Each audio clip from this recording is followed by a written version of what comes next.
I got everything I needed, man. These two MCs right here, like I'm the visual dude on the team. It's Right. about 5 or 6. But I'm the dude. This is how I express myself. No. So you got any questions for the dude? You think like as far as I Damn. answer whatever, son. What's popping? Like, what's new for you? like, What's new for Ortiz in 2010? Well, you know, I got the album coming, and well, I'm not sure it was April 20th. I'm not sure if that day held up, being that. Thank the Lord, there's some new success on some of these records. So we think about holding out and doing some other moves before we release the record. But the Free Agent album, that's my new album.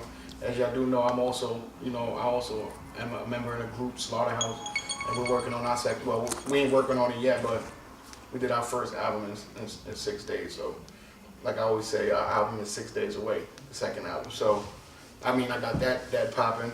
I just dropped a mixtape, The Roadkill. I'm working on another mixtape. Me and my dude Navu dropped a mixtape, Defying the Predictable. I just shot the video to Call Me, one of my more successful records, and there it is on the radio, and there's a whole bunch of things going on. You know what I'm saying? And God bless me, and I'm gonna keep it pushing. All right, let me bring it back. You mentioned the slaughterhouse situation. Is there way you can talk to me about the history of that? How you stumbled upon that situation? Oh, that was just a Joe Budden had reached out to me, Royce, and Crooked Eye to get on a record for his Halfway House project. We did that. We put it on the net. The fans went crazy, asked us to do another one. We all agreed it was cool to do another one. And then the fans kind of formed the group, the Demand, you know what I'm saying? So we was just like, yo, this is something fun. You know, solo artists, we can always branch over and do something fresh for the people. Especially the kids is excited, let's do it. So we did the Slaughterhouse thing, and that's how that came about. And we're still doing that too. So how long you guys been around? About a year now. Only about a year. 4 tours. So it's been a success.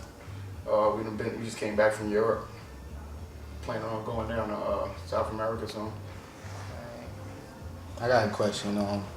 Like, where do you see yourself, like 5 to 10 years from now? Like, would you be happy, just like, you know what I'm saying, doing what you love in hip hop and making enough to, you know what I'm saying, be comfortable, or do you see yourself trying to, you know, really monopolize the market and make some extra money out there?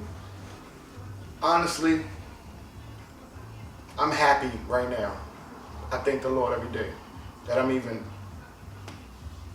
a person that people feel that they can come and talk to and look up to or a fan of. You know what I'm saying? Like, I'm a regular kid out of Brooklyn that could have easily been dead or in jail.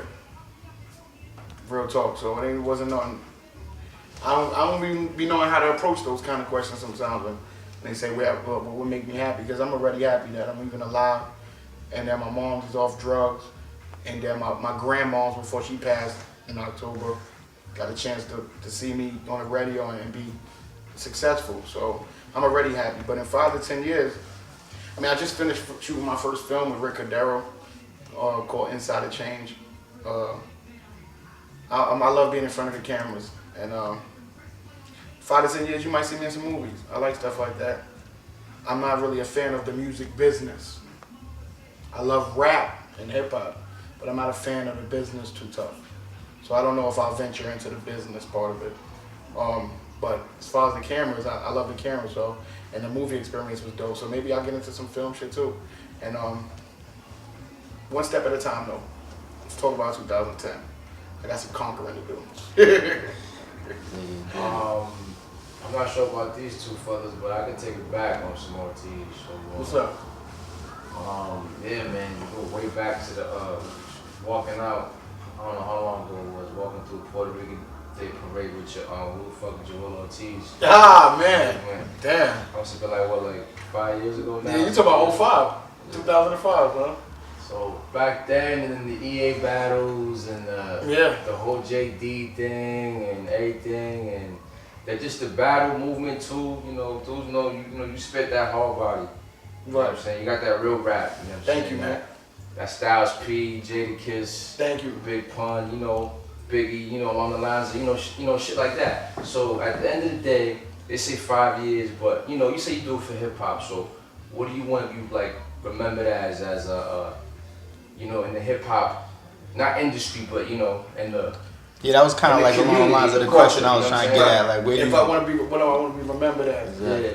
You know what? I would first and foremost like to be remembered as a hip hop artist, not a Latin hip hop artist, a dope hip hop artist. That's the first thing.